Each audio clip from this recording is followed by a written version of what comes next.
Hello everyone, my name is Shubham and today I talk about the respiratory system.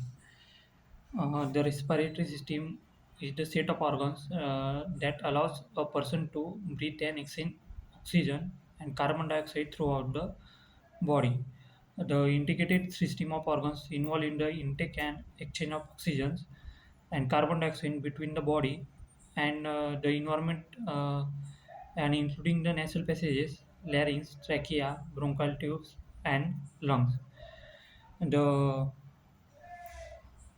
the respiratory system is divided into two parts, that is upper respiratory tract and second one is lower respiratory tract.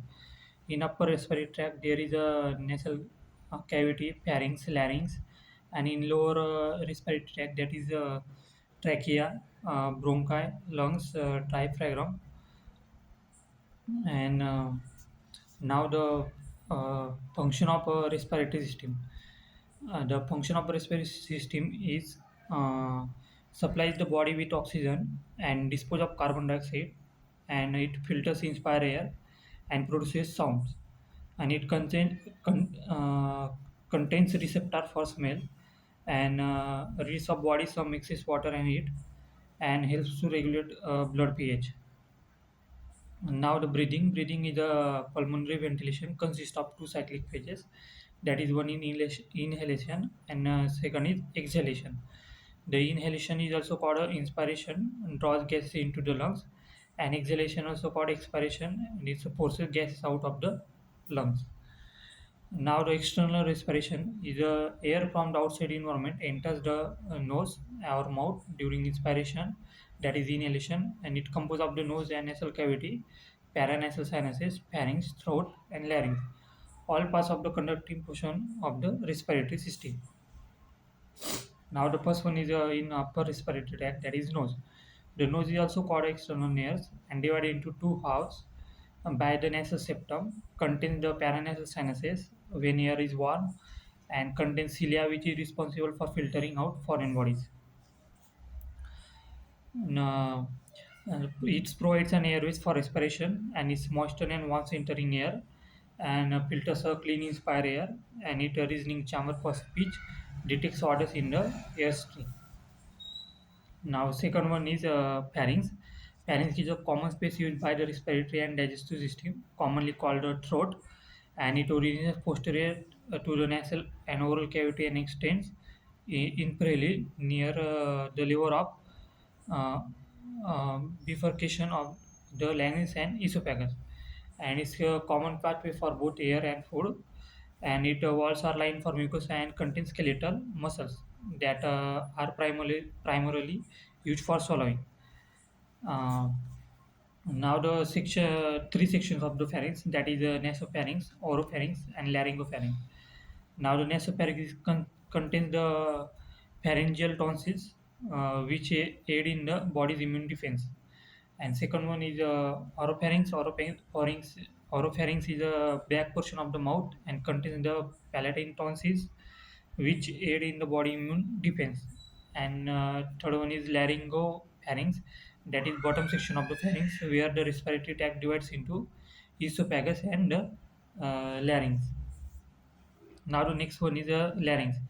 Larynx is a voice box, is a short, somewhat cylindrical airways in the trachea, and it prevents hollow materials from entering the lower respiratory tract, and it conducts air into lower respiratory tract, and it produces sound and supported by framework of nine pieces of cartilage, that is three individual pieces and three cartilage pairs, that is are held in place by ligaments and muscles. Now the next one in lower respiratory tract, that is trachea. Trachea is a flexible tube, also called windpipe, and it extends through the mediastinum and anterior to the esophagus and inferior to the larynx.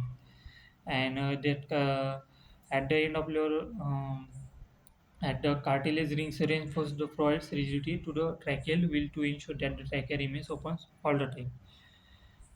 Now next the bronchi at the level of the sternal anger, the trachea bifurcates into two smaller tubes called the right and left primary bronchi, and each primary bronchus projects laterally towards each lung. Now the next one is lungs. Lungs, each lungs has a conical shape and its wide concave base reset upon the muscular diaphragm, and its superior region called the apex and projects superiorly to the point to the slight superior and posterior to the clavicle.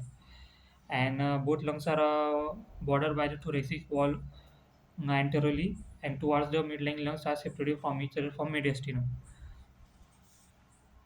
Now the lungs is left and right lung.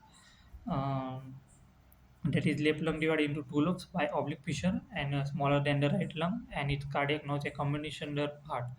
And second one is right lung that is divided into three lobes by oblique and horizontal fissure, and is located more superiorly in the body due to liver on right side.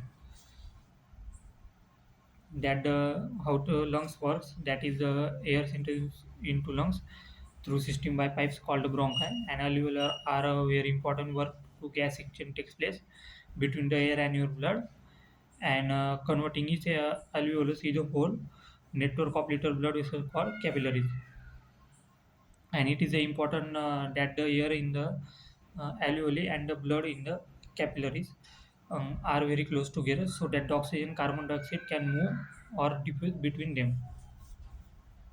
Now next one is the diaphragm. That is lungs are sealed in pleural membrane inside the chest cavity, and at the bottom of the cavity is a large that muscle known as the diaphragm. Now the during inhalation the diaphragm contracts and the rib cage rises up, and this expand the volumes of the chest cavity, and the chest cavity is sealed, so this creates a partial vacuum inside the cavity, and atmospheric pressure fills the lungs as air rushes into the breathing passages. And often exhaling is a passive event when the rib cage lowers and the diaphragm relaxes. Pressure in the chest cavity is greater than an atmospheric pressure, and air is pushed out of the lungs. Now, the disease of the respiratory system is asthma. The asthma is a chronic lung disease that obstructs airflow, and the obstruction is reversible, and involves a difficulty in breathing due to inflammation, swelling, mucus in the airways, and tightening of muscles around the airways. And symptoms of asthma is the coughing, wheezing, and whisking sounds, shortness of breath, chest tightness, and sneezing and runny nose. That is the symptoms of asthma. And asthma is can be controlled but not cured. And now next disease, that is laryngitis. Laryngitis is inflammation of the larynx. It causes hoarse voice or the complete loss of the voice because of the irritation to the vocal folds. Now next one is the bronchitis. Bronchitis is an inflammation of the main air passage to the lungs, and is most prevalent in winter, generally part of an uh, and it may develop after a common cold or other viral infection of the nasopharynx, throat, or bronchi, and often with secondary bacterial infection. Now the sign and symptoms of bronchitis is a slight fever, back and muscle pain, and sore throat, and onset of disturbing cough usually signals onset of bronchitis. Now next one, this is pneumonia.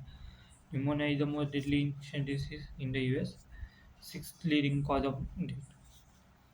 Now pneumonia occurs when bacteria, most commonly Streptococcus pneumonia, chemical irritants or virus gets into your lungs. And pneumonia causes the alveoli in the lungs and to fill with pus or other liquid. This cause difficulty in breathing. Inflammation or infection of the alveoli in the lungs. That is symptoms is fever, bluish skin, difficulty breathing, increased pulse, and mucus cough. And next is emphysema. Emphysema is a chronic long-lasting disease that gradually destroys the lung, and this dysfunction means that you become unable to breathe in enough oxygen, and you also have trouble breathing out carbon dioxide. Now next one is the TB. TB is the disease caused by bacteria called Mycobacterium tuberculosis, and the TB bacteria can affect any part of the body, but usually affects the lung. Now the next one is lung cancer. Lung cancer is the One cause of cancer-related death by are in the US, and more than breast, prostate, and colon cancer combined. That is all about respiratory system and their diseases.